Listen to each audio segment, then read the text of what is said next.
Sumaya Beruti is a 38-year-old English teacher who lives in the city of Homs, Syria. Each week she passes destroyed buildings and huge sand barriers as she goes to visit her parents in a neighborhood once held by rebels. Beruti works in Damascus, but spends 2 days with her parents in Homs each week. They live alone in an apartment that has recently been repaired, but the area is heavily damaged and very few people are left. Rebels and many civilians withdrew from the central part of the city in May 2014. Beruti's brother, Rabi, was killed in the rebel-held province of Idlib in 2015. She said, "That was the biggest loss. Neither the house, nor the work, or any other thing was as painful as losing Rabi." The family home is in the center of the city, formerly held by rebels. Cars cannot drive in the neighborhood because the streets remain severely damaged from shelling. The nearest area with stores and clear streets is a 20-minute walk away. Beruti said her family has lived in 8 different places since the beginning of the Syrian conflict 7 years ago. The family fled Homs when rebels first took control of the city. They moved to Damascus, but returned 1 year later. Since then, they have rented several apartments.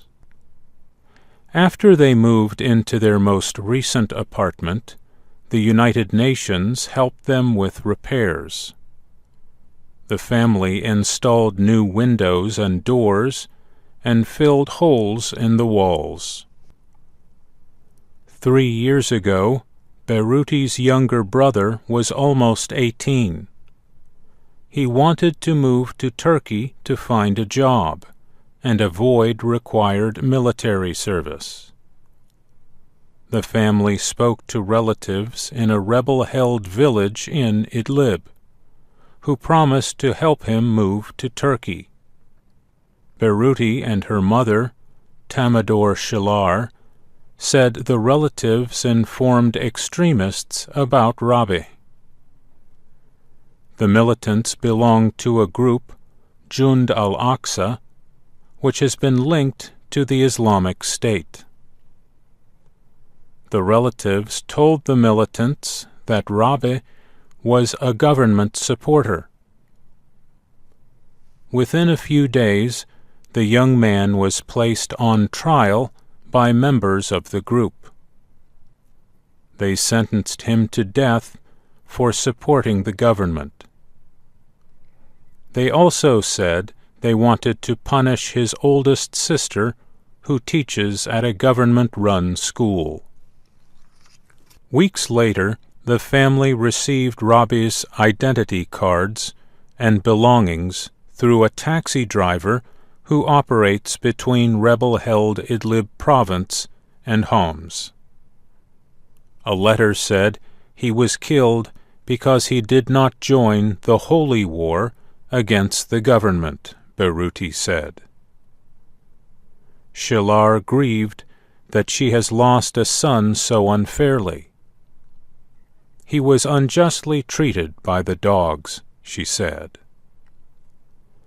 Beruti's father said they are lucky to have a home. He noted the family now gets 12 hours of electricity every day and 2 hours of water service. He can walk for 30 minutes to reach a market to buy food. No Western countries have said they are willing to help finance Syria's reconstruction. The government is rebuilding an old marketplace. It also is repairing places of worship, such as some of the city's old churches and the famous Khalid bin al-Walid Mosque. However, most neighborhoods are still in ruins. Hom's governor, Talal Barazi, told the Associated Press about 21,000 families have returned. About 30% of the city's population before the war have returned or remain. Residents are slowly coming back. They use their own money or United Nations assistance to repair their homes enough to be lived in. Beruti's father hopes to find work once reconstruction begins. The 70-year-old has been a builder most of his life, but he worries about the lack of transportation in the area. Shilar is worried that the city will not recover even if it is rebuilt. The city needs a lot of effort to be alive again.